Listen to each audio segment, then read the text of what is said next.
Então, vamos falar um pouquinho de Tisha B'Av. Tem alguns pontos aqui importantes, mas talvez a pergunta que a gente mais tem que se fazer é que a gente sabe que Tisha B'Av é o dia mais triste do ano, é o dia que, teoricamente, né, a gente deveria estar chorando, a gente deveria estar triste, e na verdade não é só Tisha B'Av, quer dizer, desde Yud Zayin Tammuz, que já aconteceram muitas tragédias, na verdade, é o início de toda a destruição dos dois templos. Então, a gente já deveria estar assim numa vibe, né, como é o termo moderno, a gente já deveria estar se sentindo mais triste, para baixo, e sentir que está faltando alguma coisa, mas a gente já não sabe nem mais por que chorar.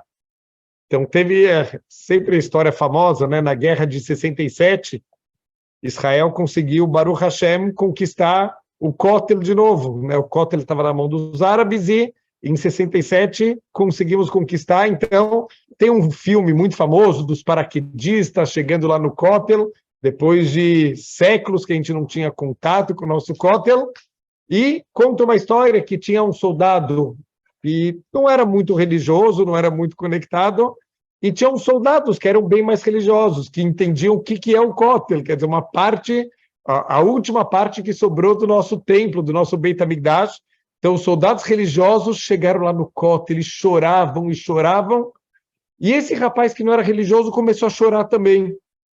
Então, um amigo dele perguntou, por que você está chorando? Ele falou, sei lá, eu estou vendo eles chorando tanto, e eu não sei nem pelo que eu tenho que chorar, por isso que eu estou chorando. Por não saber nem qual o motivo que eu deveria estar chorando. Então, isso é um pouquinho do nosso Tisha B'Av. A gente tem que sair desse sentimento, infelizmente, que a gente tem de nem saber o que está acontecendo. Então, para a gente talvez sentir um pouquinho por que a gente tem essa, vamos chamar de apatia espiritual, tem um mashal, não é uma história real, Baruch Hashem, que é uma história um pouco trágica, mas é um mashal para a nossa situação, que tinha uma mulher que já estava muitos anos casada e ela não conseguia ter filhos, e ela estava muito, muito, muito triste por causa disso, e depois de anos de espera, Baruch Hashem, ela conseguiu engravidar, então ela curtiu aquela gravidez, e ela sonhava como ia ser a educação do filho, que ela vai ensinar a Torá, e que vai ensinar ele a fazer tefilá, e foram anos, anos e anos de meses, né, de expectativa, depois de anos esperando para realmente conseguir engravidar, chega o momento do nascimento do nenê, então ela vai lá com o marido para o hospital,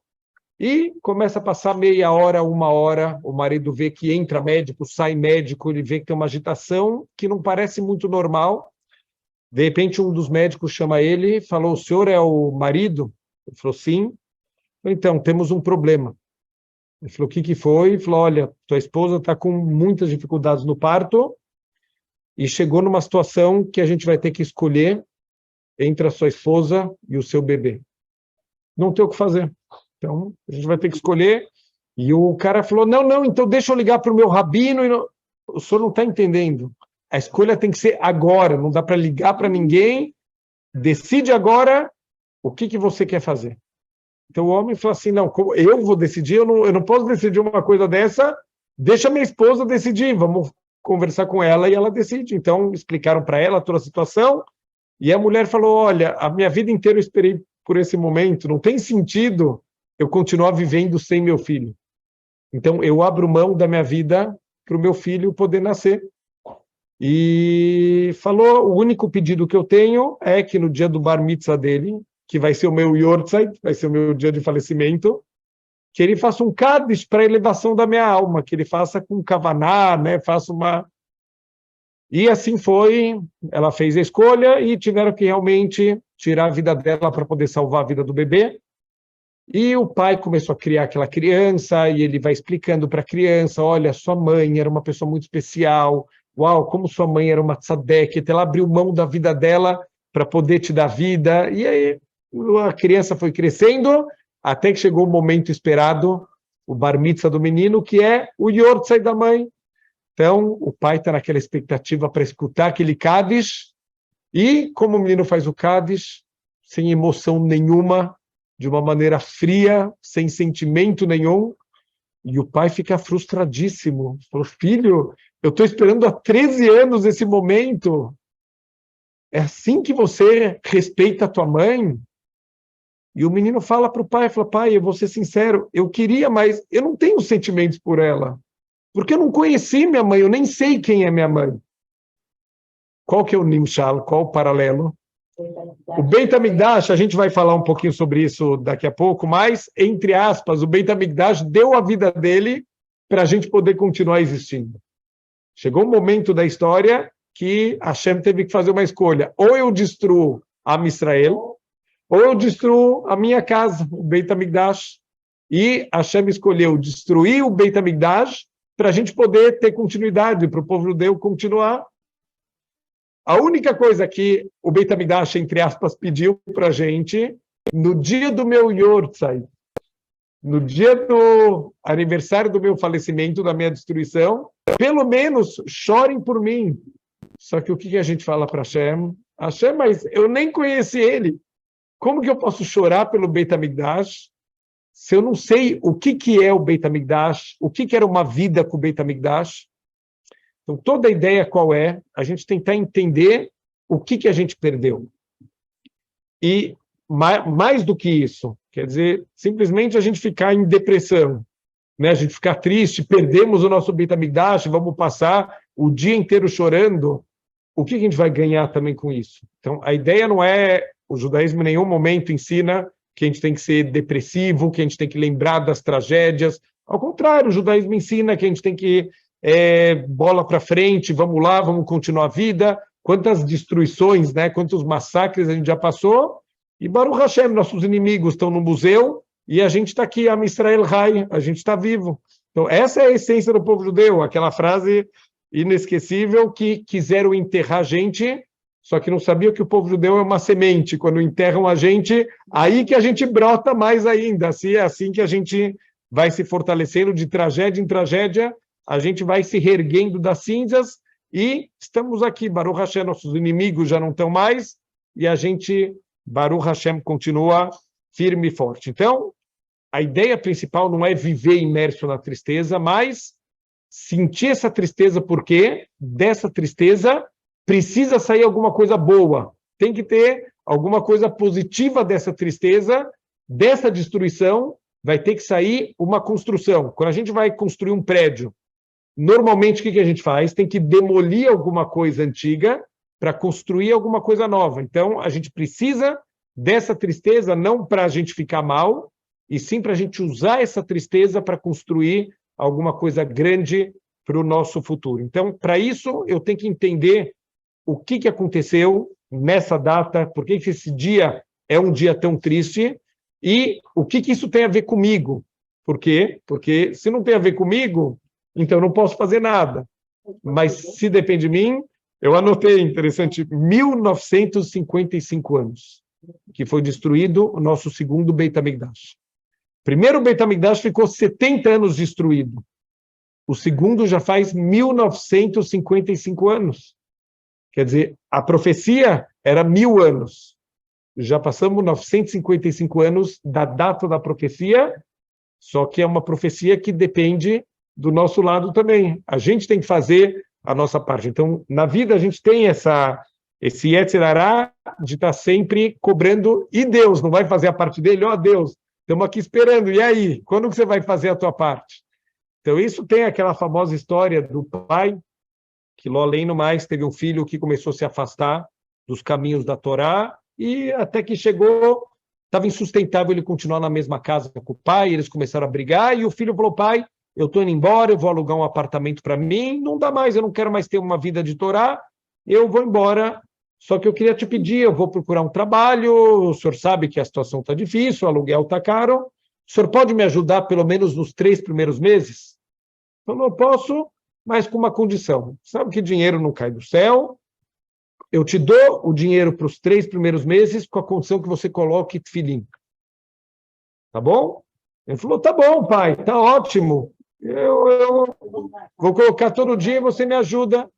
E aí, assim, passou um mês, o menino liga para o pai e falou, pai, oi, tudo bem? Então, já preciso pagar o primeiro mês. Falou, filhão, você está colocando o tefilim? Pai, claro, todo dia. Então, fica calmo, você está colocando todo dia, o dinheiro vai vir. Passa mais um mês, nada do dinheiro cair na conta, já está começando o dono do apartamento ligando, cobrando. Ele liga para o pai já um pouco exaltado. Pai, a gente combinou uma coisa, filho, você está fazendo a tua parte? Você está colocando o tefilim? Pai, todos os dias, quem não está fazendo a parte é você, eu estou fazendo a minha parte. Você não faz sua parte. Falou, espera, continua colocando o teu tefilim, que vai vir o dinheiro. Chegou no terceiro mês, o filho já perdeu a cabeça, já liga ofendendo o pai, gritando. Ele falou, filho, você está fazendo a tua parte? Claro que eu estou, você que não tem palavra, você prometeu uma coisa e não cumpriu, e eu estou fazendo a minha parte. Ele falou, filho, eu vou ficar aqui no telefone, vai lá buscar o teu tefilim. Então o filho vai, falou, mas o que você quer? Você vai me dar ou não vai dar o dinheiro? Ele falou, filho, abre teu tefilim. Então ele abre, o que está lá dentro? Dinheiro para 3 meses de aluguel. Quem não está fazendo a parte dele? O filho. Quando a gente está cobrando do nosso pai, Hashem, e aí? Hashem olha para a gente e fala, eu que pergunto, e aí? Eu estou fazendo a minha parte.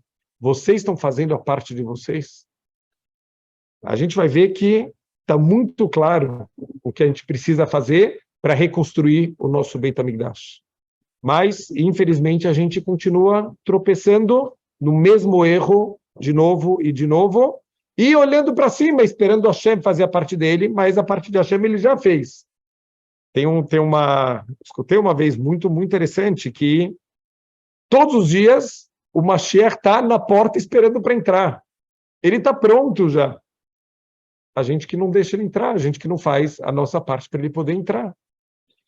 Então, olha só que interessante, o mês de Av é um mês de Mazal ruim para Israel. Tem influências ruins. Então, na Lahá, na lei, inclusive, não é um mês bom para a gente fazer assuntos judiciais, não é um mês bom para fazer nada relacionado com saúde. Se precisa, obviamente, precisa, mas é um mês de Mazal negativo. Tem influências espirituais negativas nesse mês. E da onde vem esse Mazal negativo, essa força negativa? Precisamos voltar lá para o Midbar. Por quê? Para o assunto dos Meraglim. Então, infelizmente, a história do povo judeu estava indo de vento em popa, Baruch Hashem. Tivemos nossos tropeços, bezerro de ouro no meio do caminho, depois do Matan Torá, mas a gente está a caminho da terra de Israel, a gente pode entrar em Eretz Israel num nível espiritual muito alto, Bezrat Hashem, podemos começar a cumprir as mitzvot de Eretz Israel. Vem a história dos Meraglim, dos espiões, o povo judeu não tem confiança em Hashem, pede para mandar os Meraglim, volta os Meraglim falando mal de Eretz Israel, apesar de terem visto coisas boas, tanto que 2 espiões falaram bem da terra. Quer dizer, tinha muita coisa boa, fartura da terra. Quer dizer, tem até a forma como você vê as coisas muda se você tem um olho positivo ou um olho negativo. Se tem cidades muito fortificadas, isso quer dizer que os habitantes são medrosos. Porque se são habitantes fortes e corajosos, eles não precisam de fortalezas. Se eles estão vendo pessoas morrendo toda hora, eles deveriam entender que Hashem está fazendo um milagre, da mesma maneira que está matando os habitantes agora. Quando eles forem entrar, Hashem pode fazer o milagre que ele quiser. Eles podiam ter visto de maneira positiva. Qual é a prova? 2 conseguiram ver de maneira positiva. A mesma situação, eles visitaram os mesmos lugares, 2 olharam o lado positivo. Olha, tem dificuldades, vão ter desafios, vamos lá, Hashem está com a gente. Não tem problema ter desafio na vida. Se você sabe que Hashem está com a gente topa qualquer desafio. 10 preferiram olhar o lado negativo. Não dá, não vamos conseguir, é impossível, é difícil. Deus só tirou a gente. Olha que incrível, a gente viu isso na Parashá do Varim. O que o povo falou? Deus só tirou a gente do Egito porque ele odeia a gente. Assim está escrito na Torá. Moshe está dando uma bronca no povo. Olha o nível que vocês chegaram no negativismo de vocês. Alguém que presenciou as 10 Makot, milagre sobre milagre, abertura do mar, o man caindo, o poço de Miriam seguindo, esse povo fala para Hashem, você só tirou a gente do Egito porque você odeia a gente para entregar a gente na mão dos Emorim. Isso é o resultado de olhar a situação de uma forma negativa. Qual que é o próximo passo? Quando a gente olha as coisas de maneira negativa, o próximo passo é Lashon Hará. A gente começa a falar mal das coisas, falar mal das pessoas. Quem olha as coisas de maneira positiva, vai falar bem das coisas e das pessoas. Quem olha tudo de maneira negativa, vai acabar falando mal. Os 10 Meraglim falaram mal da terra de Israel, o povo chorou, o povo ficou desesperado. Aquele dia era Tisha B'Av. Hashem falou, hoje vocês choraram em vão, sem motivo, eu vou dar para vocês agora motivo para chorar. Agora vocês vão ter todas as futuras gerações, Tisha B'Av. Antes, sem causa. No dia de Tisha B'Av, aquele Tisha B'Av, eles choraram sem motivo. Hashem falou, hoje vocês choraram sem motivo, esse dia vai ficar marcado para todas as futuras gerações como um dia de choro e de lamentação. Isso a gente vai ver também, é parte do conserto. Esse choro, essa lamentação, isso tem que ser parte do conserto Be'ezerat Hashem, para a gente poder reconstruir tudo que foi destruído. Então, nesse dia de Tisha B'Av, aconteceram tragédias em toda a história, tanto da história moderna do povo judeu, passando pela expulsão dos judeus da Espanha e Portugal, e, principalmente, os dois eventos que a gente mais foca em Tisha B'Av, a destruição do primeiro Beit HaMikdash e do segundo Beit HaMikdash. O primeiro, através dos babilônios, né, o Nebuchadnezzar, e o segundo, através dos romanos. Então, se a gente perguntar, quem destruiu o Beit HaMikdash? Os babilônios e os romanos. Errado. Quem destruiu o Beit HaMikdash? O povo judeu. O povo judeu destruiu o Beit HaMikdash. Por quê? Porque está escrito no Talmud que os nossos inimigos, eles moeram farinha moída. O que quer dizer moer farinha moída? Eles destruíram madeiras e pedras. Mas o Beit HaMikdash, quem destruiu foi o povo judeu. A gente destruiu espiritualmente o Beit HaMikdash. Se não tem o Beit HaMikdash Shel Mala, que foi destruído pelo povo judeu, o Beit HaMikdash Shel Mata, ele está aqui só moer farinha moída, já não tem mais sustentação nenhuma. Então, é impressionante que nós destruímos o nosso Beit HaMikdash. O primeiro Beit HaMikdash foi destruído, tem duas opiniões, a gente vai ver que, na verdade, essas duas opiniões, elas são complementares, não existe nenhuma contradição. A primeira opinião trazida pelo Talmud, que o primeiro Beit HaMikdash foi destruído por idolatria, relações proibidas e assassinato. As três piores transgressões. A Gemara, o Talmud, fala para a gente que os judeus dentro do Beit HaMikdash se curvavam para o sol. Dentro do Beit HaMikdash, relações proibidas e assassinato. Que são as três transgressões da Torá, que é melhor a pessoa entregar a vida dela e não cometer essas três transgressões. Então, isso é uma opinião, e tem uma outra fonte do Talmud que fala que o primeiro Beit HaMikdash foi destruído porque o povo judeu abandonou a Torá. Então, tem toda uma discussão, o que significa que a gente abandonou a Torá, e a resposta não é que a gente não estudava a Torá, a gente não fazia Birkat Torá antes de estudar. Então, todos os dias de manhã, a gente faz o Birkat Torá, uma brachá, para poder estudar a Torá, e aquela geração não estava fazendo mais o Birkat Torá. No Birkot HaShahar, de manhã. Hoje em dia, a gente já faz isso meio automático. Já está lá no nosso Sidur, a gente abre o Sidur, vai seguindo todo o Birkot HaShahar, automaticamente a gente já faz o Birkat Torá. Por que antigamente eles não faziam o Birkat Torá? Quer dizer, uma geração tão grande, gigantes espirituais comparados com a gente, e não fazer uma coisa tão simples. Então, eu escutei aqui também perguntando se a Shoah também foi em Tisha B'Av. Já escutei que alguns eventos, expulsões, também na Shoah aconteceram em Tisha B'Av. Bina Shamayim, muita coisa também da nossa história recente, tragédias aconteceram, infelizmente, em Tisha B'Av. Então, olha só que interessante. Quando alguém estuda história, geografia, a pessoa não faz uma brachá antes. Por quê? Porque é uma ciência, um conhecimento, é importante, mas não se faz uma brachá para isso. Quando a gente estuda a Torá, a gente está falando de instruções de vida dadas por Hashem. Não é um livro que um ser humano escreveu com as melhores intenções do mundo. É um livro que foi entregue, foi escrito e entregue pelo Criador do mundo. Só que como as pessoas estudavam a Torá naquela época, elas estudavam a Torá, mas como conhecimentos, um livro de filosofia, um livro bonito de conhecimentos, e não faziam brachá. Revelados, né? Tipo, Então, para responder, muito boa pergunta. Para responder isso, uma pergunta bomba. Quando eu escutei essa pergunta, uma pergunta que... Como que eu nunca pensei isso na minha vida? Está escrito que o povo judeu chegou no nível 49 de impureza na saída do Egito. Espera aí. Quando eles chegaram no nível 49, antes da última praga, eles já viram 9 pragas. E como eles continuam caindo espiritualmente? Eles estão despencando espiritualmente depois de ver todos os milagres que aconteceram. Então, olha que incrível. A gente pode ver o maior milagre do mundo se a gente não parar para refletir. Se a gente não aprender alguma coisa com esse milagre, se não tiver um despertar, a gente vai dormir, uau! E o que a gente faz no dia seguinte? Nada. A gente acorda e volta para a nossa vida exatamente como ela foi. Aonde aconteceu isso também? Outro exemplo da Torá, está escrito que Vaishma Itró. Itró escutou. O que o Itró escutou?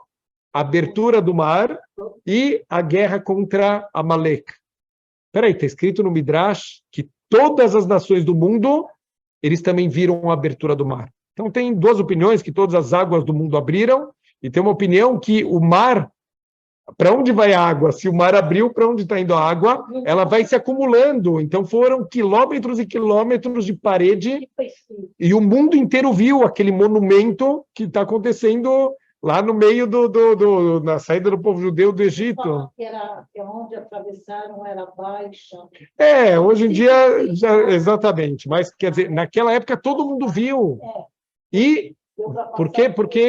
Porque Vaishma Itró, só o Itró escutou? Todo mundo escutou, mas o que todo mundo fez? Falou, uau! E continuou a vida, continuou lendo o jornal. O único que tomou uma atitude foi o Itró. Então, a gente pode ver o maior milagre possível, imaginário, e continuar a nossa vida como se não aconteceu nada. E a verdade é que isso que eles já estão 410 anos com o Beit HaMikdash, aconteceu, está escrito que tinham 10 milagres abertos no Beit HaMikdash. Porque a volta traz a lista, então está escrito que a fumaça do altar, ela subia reto até o céu, podia estar ventando, nunca faltava lugar em Jerusalém, nunca ninguém foi atacado por uma cobra ou um escorpião. Tem, assim, 10 milagres abertos, não tinha mosca dentro do Beit HaMikdash, quer dizer, com sangue, com carne, não entrava mosca lá dentro. Tinham 10 milagres abertos, tá? Tem um Midrash que fala que Shlomo Amelech, ele plantou uma árvore de ouro, e nasciam frutas de ouro na árvore. Quer dizer, eram milagres abertos, mas virou normal para as pessoas. Da mesma maneira que a geração do deserto, que eles comiam man, para eles o man é normal. Não é pela chutzpah, porque a gente se acostuma, não é descaramento, a gente se acostuma. O corpo humano não é um milagre? Eu sempre uso um exemplo interessante que a gente fala em Pessah, que tinha um rabino ensinando sobre as pragas para os alunos, e ele ia começar a praga do sangue. Imagina, a gente vê na nossa frente toda a água do Egito virar sangue. Então, falou que o professor virou para os alunos e falou, vocês não sabem, eu estava preparando a aula hoje de manhã e aconteceu um milagre. O meu chá virou sangue. Aí os alunos se assustaram, falaram, como assim? Ele falou, pois é, eu tomei o meu chá e ele se transformou no meu sangue e esse chá foi distribuído para o meu corpo inteiro, alimentou meu corpo inteiro, isso é um milagre. E é um milagre, o corpo é um milagre. Eu falei essa semana com um aluno que é médico, eu falei, como pode ser que exista um médico ateu? É impossível, alguém que conhece os detalhes do corpo humano, não tem milagre maior que esse, mas a gente se acostuma com tudo na vida. E a gente vai vivendo nossa vida sem... Então, às vezes acontecem milagres abertos, e a gente continua a vida. Teve uma vez, estava contando uma história que aconteceu comigo, de um avião, e uma aluna minha virou no final da aula e falou assim, Rav, é o sonho da minha vida que aconteça alguma coisa assim comigo, tipo, ver Deus na minha frente. Aí a mãe dela falou, não, mas já aconteceu. Não, mãe, aonde? Ah, quando a gente estava voltando de avião da Bahia. Ah, mãe, não teve milagre nenhum. Aí, óbvio que eu peguei a isca, né? Eu caí. Falei, não, agora eu quero saber a história. Ela estava contando que elas estavam voltando de férias da Bahia e que o avião chegou em São Paulo e que começou a dar voltas e ninguém entendeu. Estamos vendo lá no mapinha, já chegou em São Paulo, e aí vem o piloto e fala, atenção, passageiro do voo tal, tal e tal, chegamos ao nosso destino, mas tem muita nuvem e a gente não tem visibilidade para o pouso, a gente vai aguardar um pouco. E o avião dando volta, dando volta, dando volta, 5 minutos, 10 minutos, meia hora, e o avião lá. De repente vem o piloto e fala, atenção, passageiro do voo tal, tal e tal, as condições não melhoraram e o combustível está acabando. O que leva um piloto a avisar para as pessoas que o combustível está acabando? Desespero, né? Ficou todo mundo desesperado. Perguntei para a menina o que aconteceu. Não, todo mundo começou a gritar, começou a berrar. E aí falou que 5 minutos depois veio o piloto e falou, abriu um buraco em cima do aeroporto, a gente está descendo. Aí eu falei para ela, falou, você não viu nada assim? Não, o que teve, Rav? Eu falei, eu tenho uma pergunta para você. Desculpa a expressão, mas quando a anta desse piloto, ele falou que está acabando o combustível, que não é normal. Esse cara deve ter tomado aí uma chamada lá quando ele chegou. O que você fez? Eu falei, Rav, eu comecei a rezar, comecei a fazer o Shema Israel, e 1 minuto depois abriu um buraco no aeroporto e o avião desceu. Você não viu a mão de Hashem? Ah, é verdade. Olha que incrível. O sonho da vida dela é ver Hashem. Ela viu Hashem na frente dela e ela conseguiu não perceber. Então, olha o nível que a gente está, infelizmente, a humanidade, a gente está adormecido. Para que serve as tristezas de Tisha B'Av? Para dar uma chacoalhada na gente. Hashem quer acordar a humanidade. Olha que incrível, tinha um pintor. Tem um pintor que ele está fazendo um quadro em cima de uma montanha. Ele foi procurar uma paisagem e ele está com todos os alunos em volta e ele está pintando uma paisagem maravilhosa e de repente ele começa a andar para trás para ter uma visão um pouco melhor assim para a pintura, só que ele não percebeu que tem um abismo atrás dele. E ele começa a andar para trás e o abismo chegando perto e os alunos perceberam, começou a gritar, falou, professor, cuidado! E ele não está prestando atenção, ele está focando na paisagem e ele não está prestando atenção e está andando para trás. De repente, um dos alunos, o que ele faz? Ele corre lá e pega uma faca e começa a arrebentar toda a pintura. Quando ele vê isso, o que você está fazendo? Aí ele acorda e ele para de andar para trás. Hashem precisou destruir o nosso Beit HaMikdash para a gente acordar. A gente estava andando para trás e tem um precipício e Hashem está falando com a gente e a gente não escuta. E Hashem está gritando com a gente não escuta. Hashem teve que destruir a pintura. Hashem tem que destruir o Beit HaMikdash para a gente poder acordar. Então, mesmo na destruição do Beit HaMikdash, o que a gente vê? Que teve um hesed de Hashem, teve uma bondade de Hashem. Ele teria, assim os nossos sábios trazem, que pela Midat Adin, pela justiça estrita, o povo judeu chegou no nível de extermínio espiritual. Acabou para o povo judeu. Idolatria, relações proibidas, assassinato, o que mais? O que mais falta? Vocês dentro do Beit HaMikdash se curvarem para o sol? Acabou, não tem mais sentido esse povo existir. E por misericórdia, ao invés de destruir o povo judeu, Hashem falou, eu vou destruir a minha casa e eu vou manter vocês. Quem sabe dessa maneira vocês vão acordar. Eu vou dar uma chacoalhada em vocês. E é por isso esse sofrimento que a gente passa, essas dificuldades e esse mazal negativo, tudo isso é bondade de Hashem. Tudo isso é para acordar, Ezrat Hashem, Am Israel, que tem épocas que a gente infelizmente está dormindo. Isso foi o primeiro Beit HaMikdash. O segundo Beit HaMikdash é mais complicado ainda. Porque se o primeiro Beit HaMikdash foi reconstruído depois de 70 anos, significa entendemos a lição, tomamos um tapa do nosso pai, mas aprendemos e fizemos chuvá, Baruch Hashem, tivemos o mérito de 70 anos depois da história de Esther, Mordecai, reconstruímos o nosso Beit HaMikdash. não era grande como o primeiro, já não tem mais Aron HaKodesh, no segundo Beit HaMikdash, já não tem mais o Shemen HaMishcha, que é o azeite que pingavam, né, para toda vez que vai entrar um Cohen, o Cohen Gadol, ou os reis. Então, já é um nível mais baixo, já não tem mais o pergaminho no Rosh Mishpat, no Urim Vetumim, já não tem mais aquele pergaminho com o nome de Deus, 72 letras, mas temos o nosso Beit HaMikdash, Baruch Hashem, pelo menos a gente tem o Beit HaMikdash, 1955 anos, não tivemos mérito de reconstruir. Então, quando uma pessoa está doente, não adianta ele está com dor de cabeça, dor de ouvido e nariz correndo. Toma uma Novalgina. Não vai resolver o problema, porque pode ser uma infecção, pode ser um vírus, uma bactéria. Você tem que fazer um exame de sangue, você precisa descobrir qual é o problema. Para tratar o problema, tudo bem. Você quer tirar os sintomas para dar um alívio momentâneo? Tudo bem. Mas enquanto não ir na causa do problema, o problema vai continuar. E a pessoa vai continuar sofrendo disso. Há 1955 anos, a gente não conseguiu mudar a causa da destruição do Beit HaMikdash.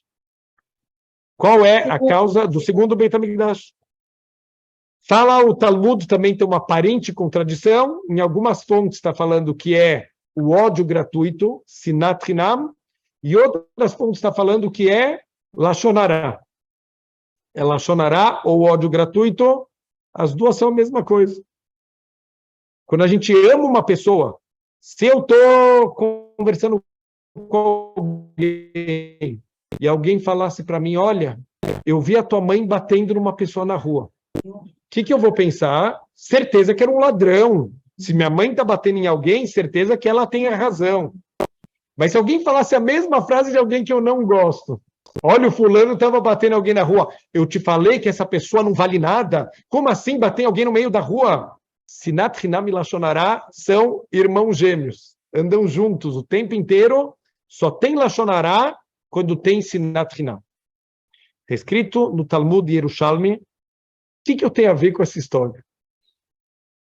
Toda geração que não reconstruiu o Beit HaMikdash é considerado como se tivesse destruído nos seus dias.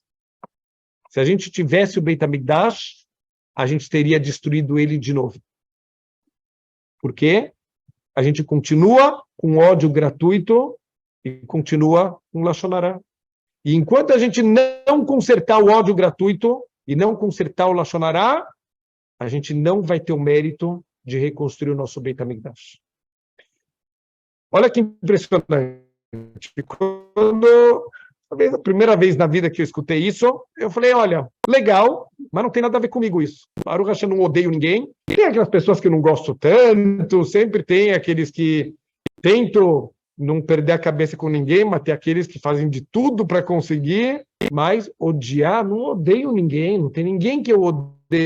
Então, Baruch Hashem não tem nada a ver comigo.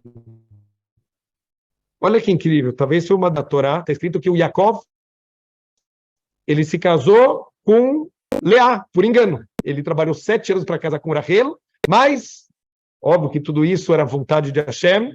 O sogrão dele já começou péssimo, trocou a esposa no dia do casamento, ele acorda no dia seguinte, ele está casado com Leá. Então, depois de uma semana, ele vai reclamar com o sogro fala, olha, tá bom, é que aqui não pode casar com a mais nova antes da mais velha, mas tudo bem, deixa acabar o Sheva Brachot, daqui a 7 dias, você casa com a Rachel e trabalha só mais 7 anos, não tem problema. Yaakov não tem muita opção, então está escrito que depois de 7 dias ele casa com a Rachel, e ele ama a Rachel mais do que ele amava Leá. Essa é a linguagem da Torá. Significa que ele ama Leá, não no nível da Rachel, mas ele ama Leá. Logo depois está escrito que Deus, ele abriu o ventre de Leá. Leá, como todas as outras imaotes, como todas as outras matriarcas, ela era estéril. Leá também. Só que Hashem abriu o ventre dela. Diferente das outras que levaram muito tempo, a Leá imediatamente. Porque olha o motivo da Torá. Estamos falando de Yaakov Avinu, não estamos falando do Zé da esquina. Por Yaakov ou Por Yaakov, que Yaakov odeia ela. Pera, Yaakov Avinu? Não pode ser. Não combina. E o mesmo Yaakov Avinu, que alguns versículos atrás, falou que ama ela. Então, o que está acontecendo? Ela foi a primeira, né? Ela foi a primeira que casou com ele. Olha que incrível. Os nossos sábios falam que toda vez que você não ama uma pessoa no nível que ela precisa, isso é chamado de ódio. Isso é ódio gratuito também. Assim é. A gente tem que trabalhar. É um trabalho para uma vida inteira, mas assim funciona. A gente tem que sentir a dor dos outros. A gente tem que amar as pessoas. Mitzvah da Torá. É uma das 613 mitzvot da Torá. Da mesma forma que tem mitzvah da Torá de kashrut, tem mitzvah da Torá de tzniut, tem mitzvah da Torá de ve'achavta lerecha kamocha. Alguém não se ama? A gente, Baruch Hashem, a gente se ama, tem que amar os outros também. Olha que incrível. Isso é chamado de ódio. Ela era snuá. Peraí, ninguém odeia ela. O Yaakov não dava todo o amor que ela precisava. Na visão dela, ela se sentiu odiada. Então, isso já entra em ódio gratuito. Olha que incrível. Qual é a grande história que o Talmud traz sobre a destruição do segundo Beit HaMikdash? Por causa de Kamtza e Bar Kamtza, foi destruído o nosso Beit HaMikdash. Vamos rapidamente só lembrar qual que é a história conhecida, mas tem detalhes nessa história que são chocantes. Tem um homem que está vendo uma festa, e ele é amigão de um homem chamado Kamtza, e ele é inimigo de um homem chamado Bar Kamtza. Parecidos nomes. Então ele chama lá o secretário dele e fala, olha, por favor, você pode levar o meu convite da minha festa para o Kamtza? Ele falou, claro. E ele foi lá levar. Só que ele se confunde, ele leva o convite para o Bar Kamtza, que é o inimigo dele. Então, o Bar Kamtza, o que ele deve ter pensado? Certeza que o cara fez chumá e ele está ele eu vou fazer bonito. Eu vou dar o meu primeiro passo. Obrigado. E o Bar Kamtza falou, o que você está fazendo aqui na minha festa? A gente não se fala, a gente é brigado, eu te odeio, você me odeia, vai embora da minha festa. O Bar Kamtza entendeu que tem alguma coisa errada aqui. Ele falou, olha, eu acho que teve aqui uma confusão, vamos fazer uma coisa, eu já vim, me deixa ficar, eu pago minha comida. Me fala quanto custa por pessoa. É kasher, top, R$300 por pessoa, eu pago minha comida. Amanhã eu te deposito, te faço um Pix com R$300. Não, levanta e vai embora. Então, por favor, não me humilhe em público. Não me humilha. Eu pago metade da tua festa. R$100.000 eu te dou. Amanhã eu te deposito R$100.000. Não me humilha. Levanta e vai embora agora. Eu te pago a festa inteira. Eu te pago tudo. Mas não me humilhe em público. O dono da festa pega ele pela mão e arrasta ele e leva ele para fora. Na frente de todo mundo. O que o Bar Kamtza fez? Ficou tão bravo que ele foi lá no imperador romano e falou, eu tenho uma prova que os judeus são rebeldes contra você. Olha, é muito grave o que você está falando. Você tem provas?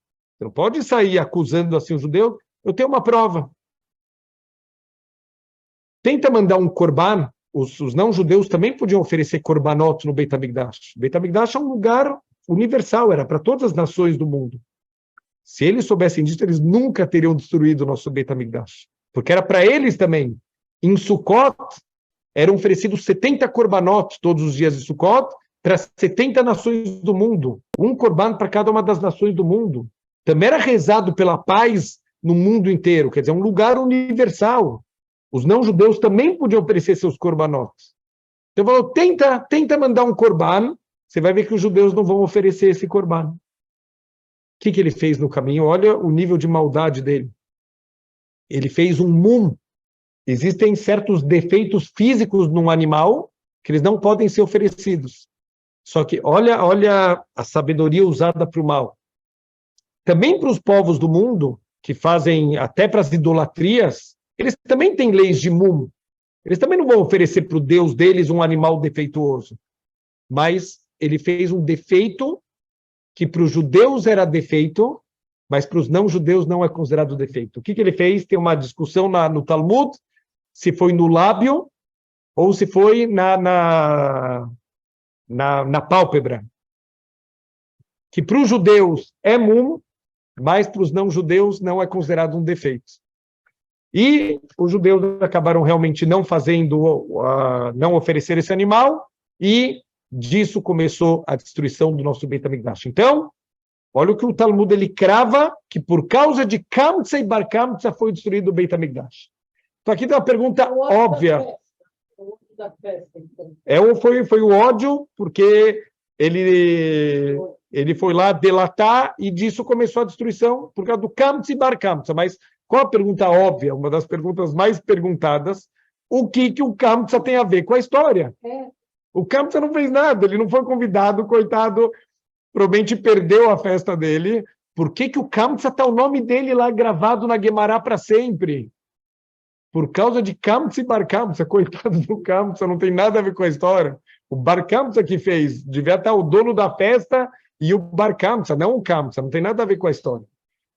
Algumas respostas para a gente, e as respostas vão ajudar a gente a fechar aqui a ideia do que a gente, Bezrat Hashem, precisa consertar.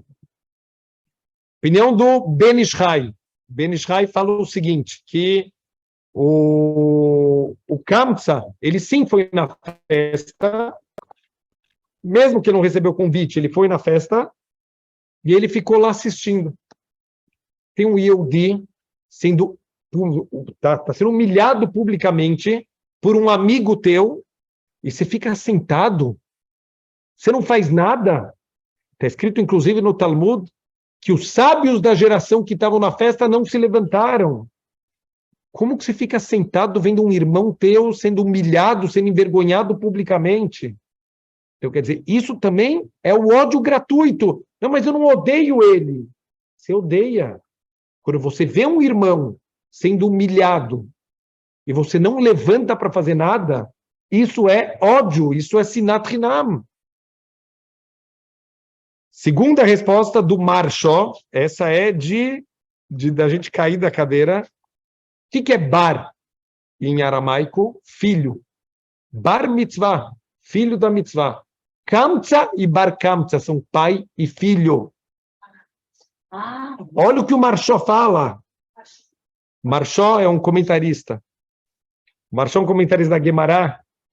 Kamtza é o pai do bar kamtza. O dono da festa é amigo do Kamtza, do pai, mas é inimigo mortal do filho.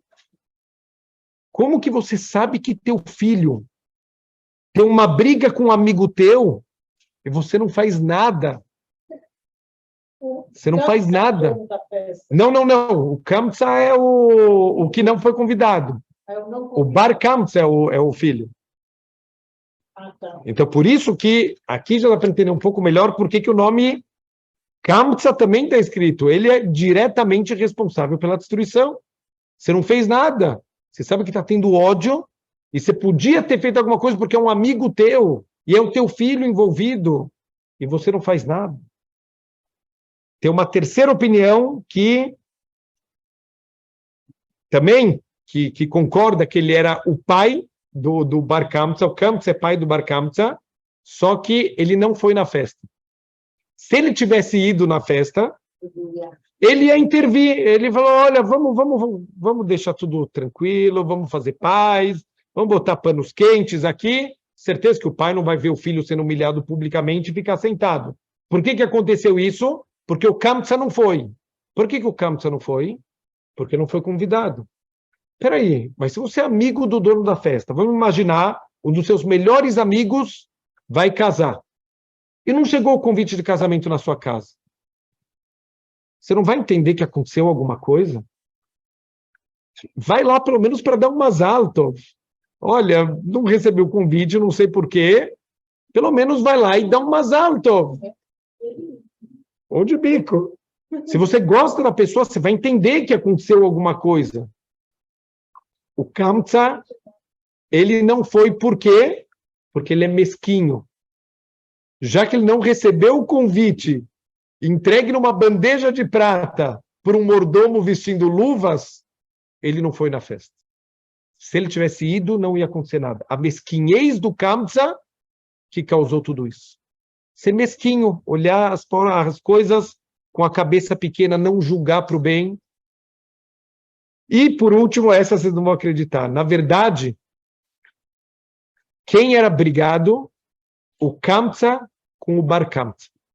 Eles eram brigados, não são pai e filho, e eles eram brigados, essa é uma quarta opinião. E o dono da festa, ele era amigo do Kamtza, e ele nem conhecia o Bar Kamtza direito, mas ele sabia que o Bar Kamtza era inimigo do Kamtza. Quando o Bar Kamtza vai na festa, o que ele fala? O que você está fazendo aqui?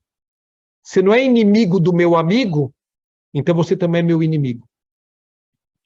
Mas você não tem nada a ver com a história.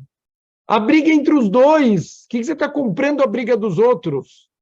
Isso é ódio gratuito. Quantas vezes a gente entra nessa? De, eu briguei com alguém. Aí se algum amigo meu continua amigo dessa pessoa. Aí vira meu inimigo também. A gente coloca pessoas na briga que não tem nada a ver. Por que o defeito do lábio? Olha que incrível. Ao contrário, com tudo que a gente viu, ficou fácil. Ver as coisas da maneira correta e cuidar da nossa boca. Por que eles não falaram? Olha que pergunta também bomba. Por que os sábios não foram falar para o imperador? Olha, imperador, deixa eu te explicar. Para vocês isso não tem problema, mas para a gente tem. Por que eles não explicaram isso para o imperador? O imperador ia ficar ofendido. Por quê? Porque realmente o que a gente vê nos programas de televisão? Para eles, fofoca, dá dinheiro, vende revista, é legal, tem programa de televisão só de fofoca da vida dos outros. Como você vai falar para eles que eles estão errados? Para a gente é cuidadoso. Olhar a vida dos outros, falar da vida dos outros, isso para a gente é uma transgressão. Isso é um mum, isso é um defeito. Você não pode apontar o dedo na cara deles, ou senhor imperador, olha, isso é feio, não façam mais isso. Eles iam ter problema de qualquer jeito. Eles entenderam que não adianta a gente falar. Então, Bezrat Hashem, só para a gente terminar com uma coisa positiva, para a gente terminar com Bezrat Hashem, um consolo. Está escrito que o Napoleão Bonaparte, ele viu uma vez num Tisha B'Av, ele estava passando por uma sinagoga e ele viu o judeu chorando. Ele falou, o que aconteceu? Ele perguntou para um dos conselheiros dele, aconteceu alguma coisa?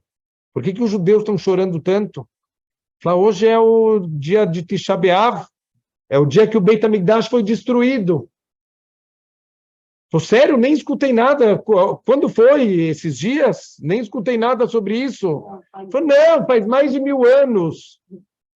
Faz mais de 1000 anos, até hoje eles choram. Então falou Napoleão Bonaparte, um povo que por 1000 anos ele chora pela destruição do Beit HaMikdash, é garantido que eles vão reconstruir esse Beit HaMikdash. E a Yaakov Avinu, ele ficou 22 anos enlutado por Yosef. Então tem uma pergunta bomba, ele se recusava a ser consolado. Só que está escrito na Torá que, lo além, quando alguém tem uma perda, Hashem vai trazendo consolo para a pessoa. Por que o consolo não adiantou para o Yaakov? Porque o Yosef estava vivo. Hashem consola quando realmente a pessoa morreu. Mas aqui o Yosef não morreu, então não teve consolo. Se a gente não se consola pela destruição do nosso Beit HaMikdash, é porque ele ainda está vivo, e Bezrat Hashem, a gente vai fechar nossa boca, a gente vai começar a olhar as coisas de maneira positiva, e esse Tisha B'Av, a gente vai estar em Jerusalém, reconstruindo o nosso Beit HaMikdash. Bezrat Hashem. Shavuot Tov.